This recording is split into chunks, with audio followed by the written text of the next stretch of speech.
សូមគោរពជំរាបសួរដល់ពុកម៉ែបងប្អូនទាំងអស់គ្នាសូមស្វាគមន៍មកកាន់ Channel វិថីឆ្នោតទិញណាមរបស់ខ្ញុំបាទសម្រាប់ថ្ងៃនេះ Admin មានលេខតម្រុយពិសេសរបស់ឆ្នោតយួនប្រចាំថ្ងៃទី3ខែ11ឆ្នាំ2025នេះដូចនេះ Admin មិនចង់ចំណាយពេលវេលារបស់ពុកម៉ែបងប្អូនយូរតោះមកតាមដានលេខតម្រុយពិសេសទាំងអស់គ្នា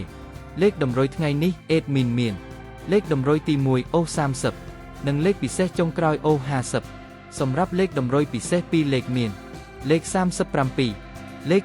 02និងលេខចុងក្រោយ51សម្រាប់លេខតម្រុយពិសេស3លេខមានលេខ303គុណលេខចុងក្រោយ571គុណ